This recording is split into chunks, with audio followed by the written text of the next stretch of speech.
vive, siembra y cosecha abundantemente. Estoy convencido que esta serie va a sembrar la semilla que transformará tu vida y la de muchos a tu alrededor. Y la pregunta es, ¿estás listo para esa transformación? Ahora voy a hacer otra cosa que no hago mucho. Dile, mira el que está a tu lado y dile, ¿estás listo? Pregúntale. Are you ready? Esta serie tiene como versículo principal 2 Corintios, capítulo 9, del 6 al 8. Donde Pablo está hablándole a la iglesia de Corintios y le está dando un muy buen consejo. Dice así en 2 Corintios, capítulo 9, versículos 6 al 8. Recuerden lo siguiente, un agricultor que siembra solo unas cuantas semillas obtendrá una cosecha pequeña.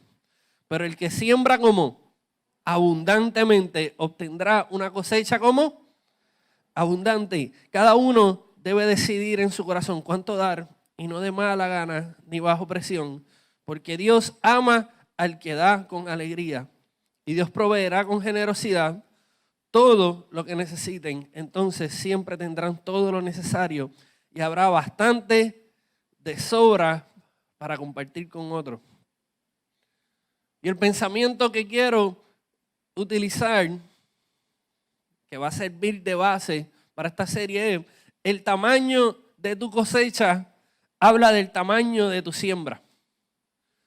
El tamaño de tu cosecha habla del tamaño de tu siembra. Y un agricultor que decide quedarse con las semillas por si la cosa se pone mala, termina con mucha semilla y poca cosecha. Pablo nos aconseja que lancemos muchas semillas, que sembremos abundantemente en expectativa de mucha cosecha. Y la cosecha depende de muchos factores. Hay muchas cosas que van a influir positiva o negativamente en la cantidad de esa cosecha, como la tierra, el agua, la luz, el abono, la protección contra insectos, etc. Pero ninguno de esos factores importa más que el factor inicial, que es lanzar la semilla. Eso es lo que comienza el proceso de la siembra. Y este principio puede aplicarse a muchas cosas materiales como nuestro dinero, como nuestro negocio, ¿verdad? Y a la misma vez se puede aplicar a recursos como el tiempo, recursos como el servicio, recursos como, ¿verdad?, lo que nosotros hacemos como familia, como iglesia. Pero ¿qué tal si aplicáramos este mismo concepto para las semillas espirituales? Semillas de amor, de perdón, misericordia y bien. ¿Qué tal si como iglesia y como cristianos nos propusiéramos específicamente en este mes de Navidad sembrar amor, sembrar misericordia, perdón y bien? Y el contexto de esta carta nos enseña mucho en base de la aplicación para vivir esto. Pablo se encuentra en medio de una campaña para levantar fondos para la iglesia de Jerusalén. Y comienza diciendo, antes, ¿verdad?, en 2 Corintios 9, en los primeros versículos, comienza diciendo que no es necesario que él le hable a los corintios la importancia del ministerio de dar, de ofrendar, porque ya ellos lo saben. Es más, dice, yo llevo en 2 iglesias jactándome, guillándome, luciéndome de su disposición en ofrendar y en dar. He ido a 2 iglesias diciendo, de la iglesia de Corintios, muchachos, esa gente sí que están duros ofrendando. Así que él no tiene que hablarles de la importancia de ofrendar. Y les dice que está orgulloso de la capacidad, del don que Dios les ha dado a ellos para bendecir otra iglesia. No para bendecir la iglesia de Corintios, para bendecir otras iglesias, para alcanzar el que se adelante la agenda del reino de Dios en la tierra. Lo que me lleva entonces es la transición perfecta, el contexto perfecto para leerle este mensaje que recibí de parte del misionero en Paraguay, Luis Felipa, ex superintendente de la Alianza Cristiana y Misionera de Puerto Rico, donde el pastor Vicente en Paraguay les envía este mensaje a ustedes como iglesia. Como pastor, quiero agradecerle a los hermanos y congregaciones que nos han sido de mucha bendición con su ofrenda. Estamos disfrutando alegres, contentos por tan grande bendición que nos han brindado. Las iglesias han tenido un cambio muy lindo en cuanto a edificios. Ahí, como ustedes pueden ver, en el lado izquierdo está como lucía la iglesia por fuera y por dentro, y en el lado derecho está como luce ahora después de la ofrenda que dimos nosotros como iglesia junto a otras iglesias para bendecir a estos hermanos. Mira lo que causó la generosidad de nosotros y la generosidad de la iglesia de Puerto Rico en la iglesia Alianza Cristiana y Misionera en Paraguay. Los vecinos y el barrio se han acercado a felicitarnos y ha sido de mucha alegría y felicidad para nosotros. Los hermanos de Paraguay estamos agradecidos y queremos utilizar este local de la mejor manera para Cristo. Gracias por apoyarnos. Pastor Vicente junto a su esposa y sus 3 hijos. ¿Qué diferencia hace cuando ponemos cara y una historia detrás de la gente a la que estamos ayudando económicamente? Vamos a hacer esta oración para transicionar para la prédica. Gracias, Padre, por tu gran amor de haber enviado a tu Hijo a morir por nosotros, Señor. Gracias por tu bendición, gracias por tu provisión y gracias por el gran privilegio de servir a tu iglesia con letra mayúscula. Porque nos has provisto de los recursos, nos has provisto de la gente generosa, nos has provisto de la oportunidad de poder ser ayuda, Señor.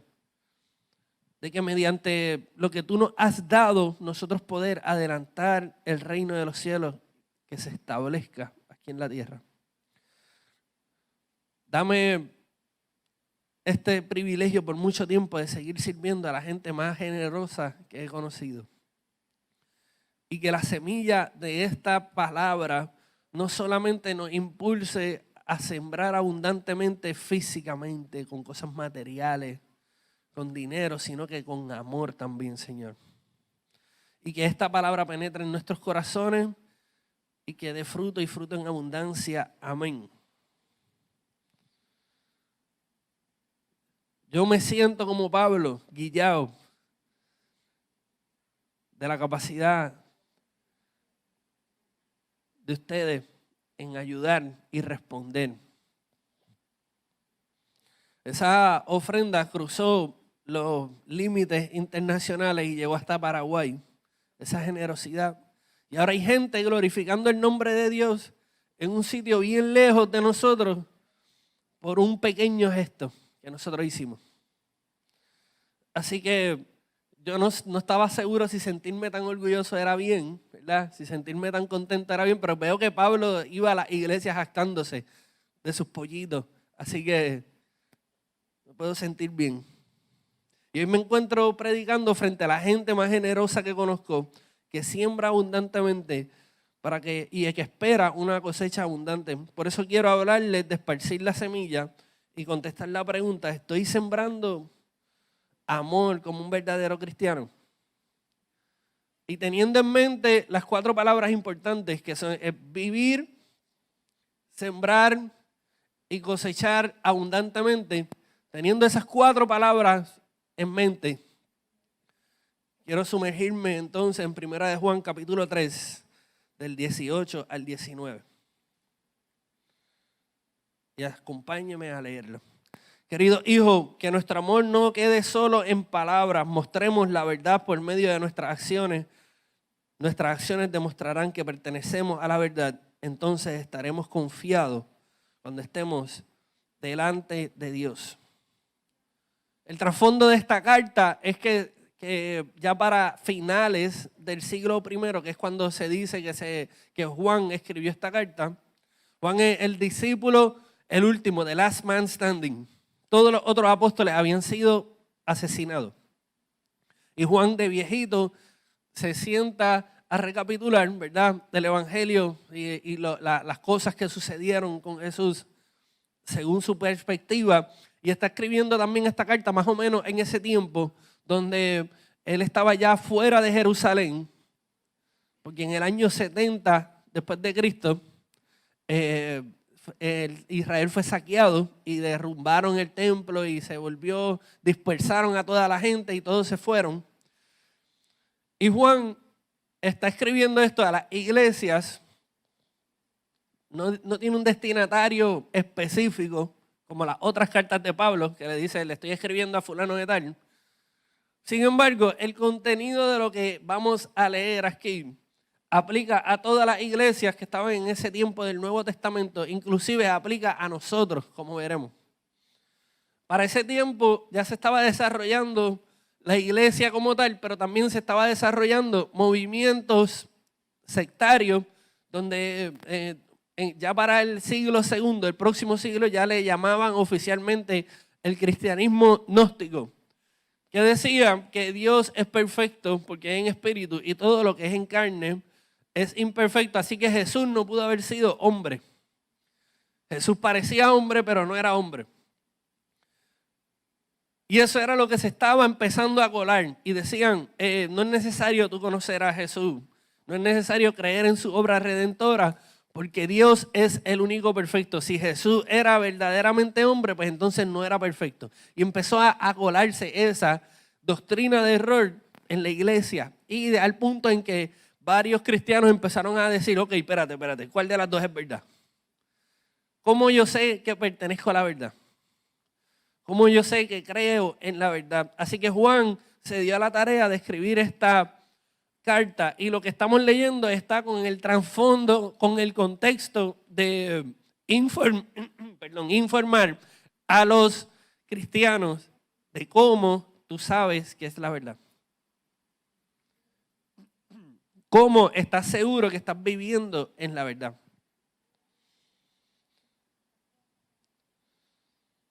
¿Qué significa ser un cristiano de verdad? Porque habían diferentes maestros que estaban enseñando doctrinas de error, que estaban diciéndole, ustedes no saben lo que es ser un cristiano de verdad. Y Juan les está diciendo, yo les voy a decir, como testigo ocular, de que Jesús fue crucificado y que lo levantaron, que Dios lo levantó y que resucitó. Yo les voy a decir cómo se sabe si estás viviendo en la verdad. Mira lo que dice en el versículo 18. Queridos hijos, que nuestro amor no quede solo en palabras, sino que hagamos con la verdad. La mostremos por medio de nuestras acciones. Cuando se trata del amor, las acciones pesan más que las palabras. Y hay compromisos en la vida donde solamente con tu palabra, con tu decirlo está bien, pero hay otros donde tú tienes que ir a acompañar, que tienes que acompañar esas palabras con gestos, con acciones que muestren esa verdad. Por ejemplo, comprometerte a pagarle de vuelta a un amigo que te prestó. Pero el tamaño del préstamo juega un papel importante. Y me explico. No es lo mismo que te presten 20 pesos a que te presten 20,000.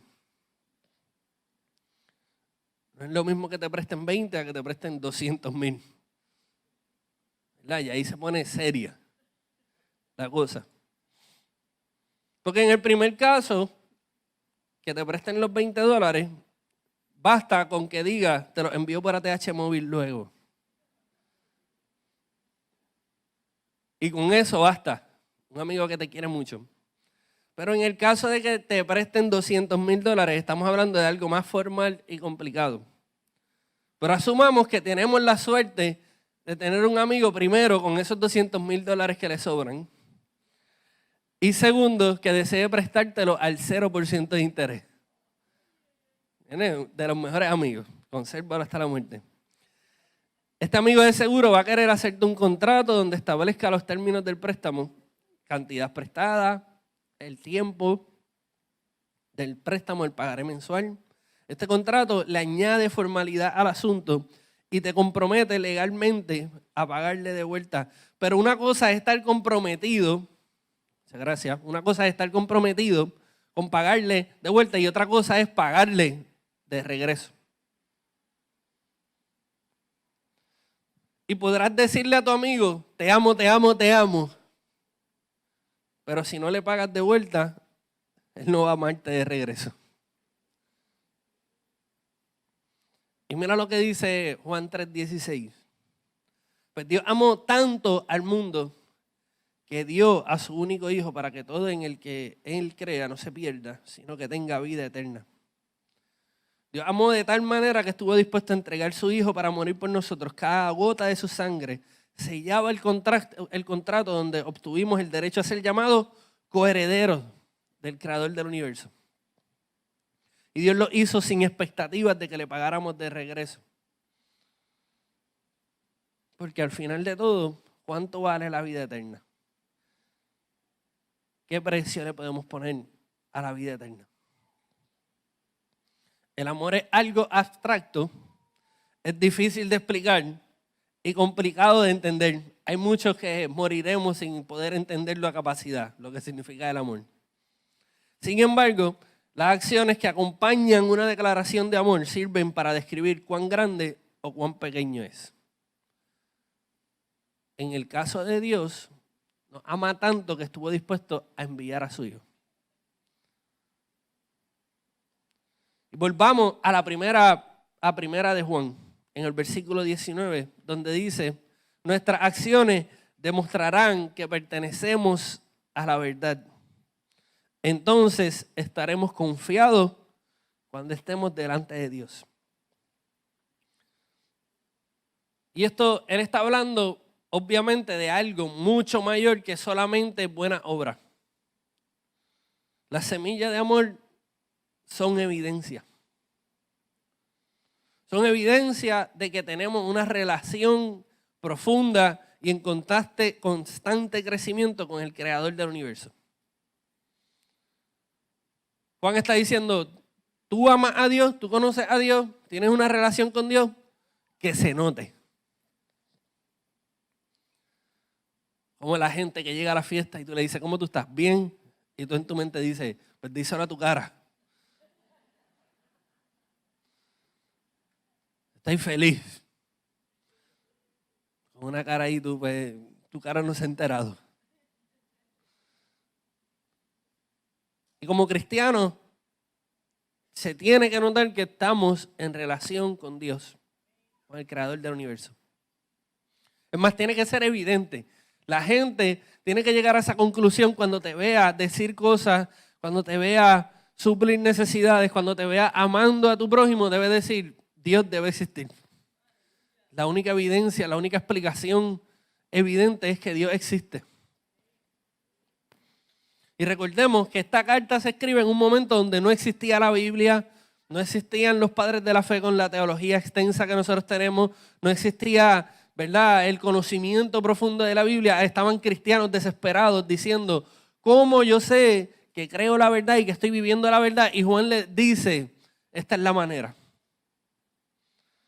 Esto es lo que significa ser un cristiano de verdad. Mira lo que dice en el versículo 16. Conocemos lo que es el amor verdadero porque Jesús entregó su vida por nosotros. De manera que nosotros también tenemos que dar la vida por nuestros hermanos. Juan dice, la clave hermenéutica de esto es Jesús. Y yo fui testigo ocular de eso. A mí nadie me lo contó. A mí nadie me está diciendo que pasó esto y yo lo creí porque lo escuché. Yo lo vi. Como yo sé que yo creo la verdad, yo lo vi. Y hizo la referencia a Jesús. Entonces, ser un cristiano de verdad es amar como Cristo amó. Entregar nuestras vidas por nuestros hermanos. Y muchos de nosotros diríamos, pero es que eso yo lo hago. En eso yo tengo A+, como dijo el joven rico. Eso yo lo he hecho desde mi niñez. Pues entonces necesitamos un ejemplo práctico de cómo luce una vida que ama como Cristo amó. ¿Cómo lo pongo en práctica? Vamos a leer el siguiente versículo, versículo 17. Así es como luce amar como Cristo amó. Práctica para nosotros. Si alguien tiene suficiente dinero para vivir bien y ve a un hermano en necesidad, pero no le muestra compasión, ¿cómo puede estar el amor de Dios en esa persona?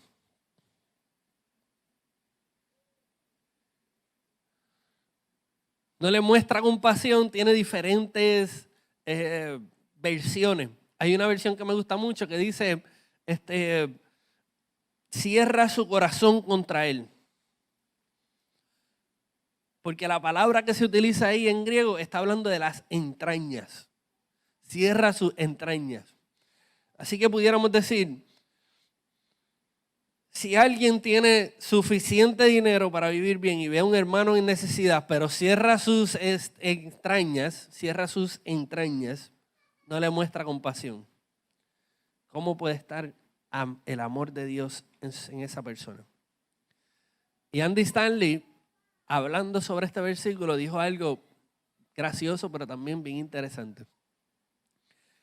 Mira lo que dijo. Si ves una necesidad y de momento sufres un ataque severo de estreñimiento financiero, no es el amor de Dios lo que llevas dentro. De seguro no has conocido el amor de Dios. Y en ese momento, donde había tanta confusión y no había referencia bíblica, porque no existía la Biblia, ellos se encontraban en una encrucijada. ¿Cómo yo sé que estoy viviendo en la verdad? ¿Cómo yo sé que soy cristiano verdaderamente? Y esto no está muy lejos, aunque nosotros tenemos mucha teología y tenemos muchos escritos y mucho comentario bíblico, mucho comentario teológico, no está muy lejos de esta realidad. Escuchen este dato. Existen más de 33,000 denominaciones protestantes. Y cada una de ellas asegura tener la doctrina correcta. 33,000 versiones de cómo vivir una vida en verdad. Y es ahí donde podemos darnos cuenta que la carta de Juan sigue siendo tan efectiva como en el siglo I. Nos recuerda que el evangelio es mucho más que reglas a seguir, mucho más que dogmas, mucho más que tradiciones humanas, mucho más de qué llevas puesto, mucho más que qué no llevas puesto, mucho más de qué comes, mucho más que qué no comes, mucho más de si te pintas el pelo, si no te pintas el pelo, mucho más de en qué día te congregas.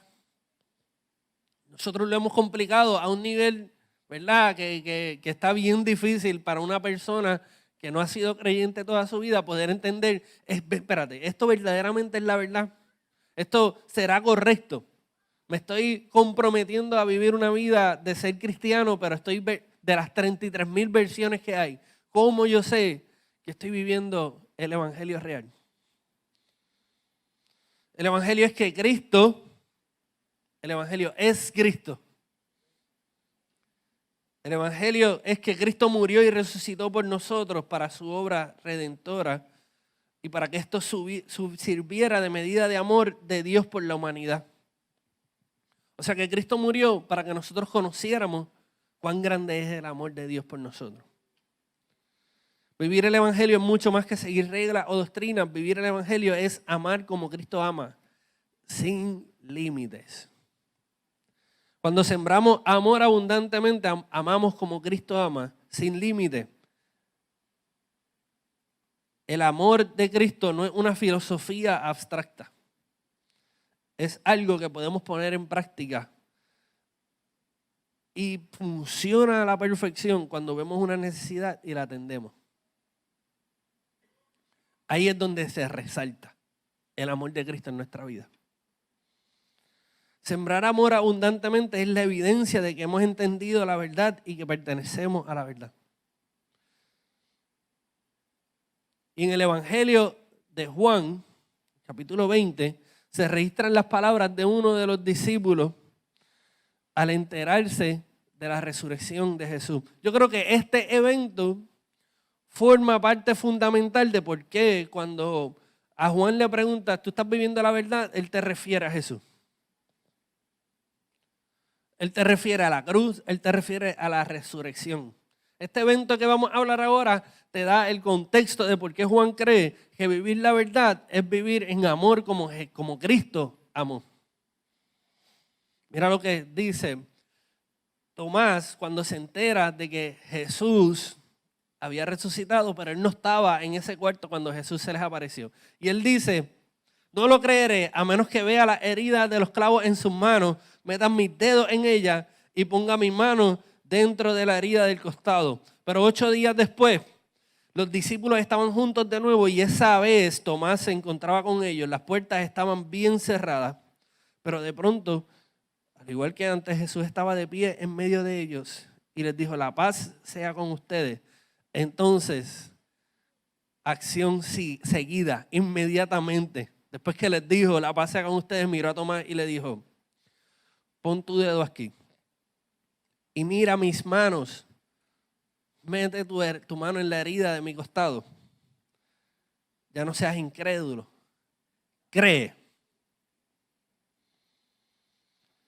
Y la reacción de Tomás dice mucho. Dice, mi Señor y mi Dios. Tomás se encontró frente a frente a la gracia de Dios. No se encontró con un Dios que abrió la mano para dar solo una pizca mientras se quedaba con el resto de la gracia para sí mismo. Todo lo contrario, pudo ser testigo ocular de las manos perforadas, abiertas de par en par. Se encontró con la expresión de amor verdadero, una fuente de gracia que esparce la semilla de amor sin límite. Y su reacción fue exclamar, mi Señor y mi Dios. En ese momento Tomás no buscaba una serie de enseñanzas que le ayudaran a entender a Cristo. En ese momento, él no necesitaba estudios bíblicos que le mostraran la importancia de creer en Jesús como su Señor y su Dios. En ese momento, la respuesta de Jesús no fue, matricúlate en los talleres de teología sistemática para que comprendas que yo soy el Cristo, el Hijo de Dios que murió y resucitó tal y como lo predije para darte vida eterna. Jesús, sin embargo, conocía el estado espiritual en el que se encontraba Tomás y había acabado de experimentar una tragedia en el que su maestro, su amigo amado, había sido crucificado injustamente. Se encontraba confundido, se sentía abandonado por todo, específicamente abandonado por Dios. Y su falta de fe solo podía remediarse con las palabras, pon tu mano aquí, mira mis manos. Solo así Tomás podría quitar su enfoque de las circunstancias presentes, del dolor que estaba sintiendo en ese momento, para ver el propósito eterno de Dios reflejado en las cicatrices de las manos de Cristo. Y al igual que Tomás, existe mucha gente lastimada y confundida, que solo piensa de día y de noche en sus circunstancias dolorosas. Y yo creo que estamos llamados a interrumpirlo y decirle, mira mis manos. Y ellos deben encontrar semillas de amor abundante que les permita ver a Cristo en nuestro amor y servicio. Así como las manos perforadas de Cristo sirven de evidencia de que Él estaba vivo y resucitado, y sirvieron de evidencia del amor verdadero y el propósito eterno de Dios para la humanidad, nuestras manos llenas de amor, llenas de semillas de amor, son evidencia de que estamos en relación eterna con el Padre. Y que podemos estar confiados que le veremos cara a cara. Así que teniendo eso en perspectiva, volvemos de nuevo a 1 de Juan capítulo 3, versículo 19, donde dice que nuestras acciones demostrarán que pertenecemos a la verdad. Mira mis manos, ve a Cristo aquí. Entonces estaremos confiados cuando estemos delante de Dios.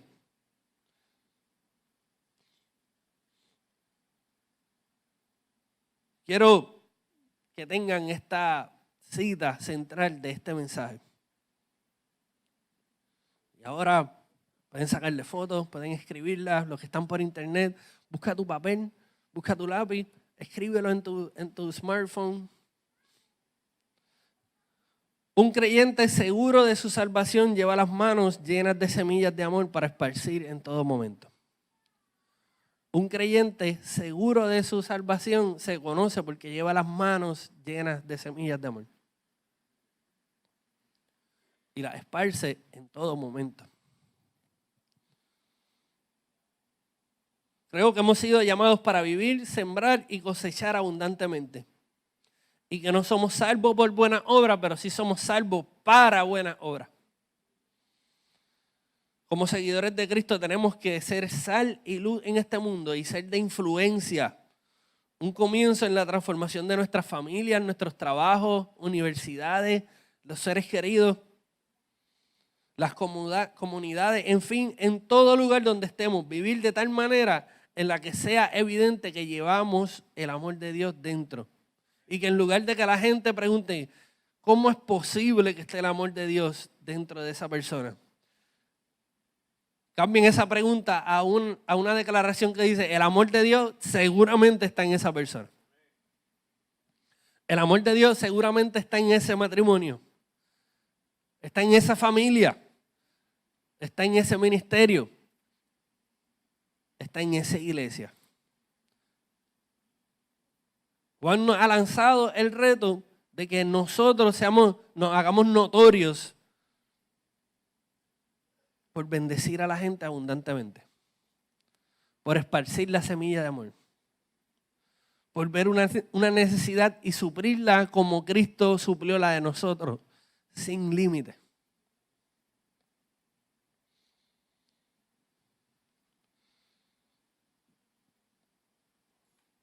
Cuando estaba estudiando para este mensaje, Dios habló a mi corazón y yo empecé a escribir lo que yo sueño para esta iglesia local. Y quiero leérselo, quiero compartirlo con ustedes. Sueño con una iglesia que se levanta y comienza a servir en sus comunidades. Una iglesia llena del Espíritu Santo, guiadas a amar a quienes se encuentran lejos de Dios. Como resultado de esto, las vidas son transformadas y la gente pasa de estar condenado a vivir eternamente lejos de Dios a tener la esperanza y el gozo de saber que estarán con el Padre por la eternidad. Yo la veo una iglesia en la cima de una montaña, pequeña en tamaño, pero que vive, siembra y cosecha abundantemente. Vamos a orar. Padre, te damos gracias por tu palabra, cortante como una espada de doble filo, que penetra hasta lo más profundo de nuestro ser, que discierne, Señor, nuestros pensamientos, nuestros sueños más ocultos, Señor, nuestros miedos, nuestras inseguridades. Señor, permite que nosotros nos aferremos única y exclusivamente a ti, Señor. Y que el resultado de eso sea que vivamos abundantemente, que sembremos abundantemente y cosechemos abundantemente. Que nos demos a conocer como por la gente que bendice a otros sin esperar nada a cambio. Por la gente que lo entrega todo por sus hermanos. Por la gente que ama como Cristo amó. Y si todavía tú no has experimentado, tú que estás en internet, todavía no has experimentado el amor de Dios en tu vida, quiero que hagas esta oración conmigo. Señor, entrego toda mi vida a ti. Perdona mis pecados. Señor, permíteme experimentar tu amor. Y que tu Espíritu Santo me cubra, me rodee y me lleve a la verdad. En el nombre de Jesús, amén.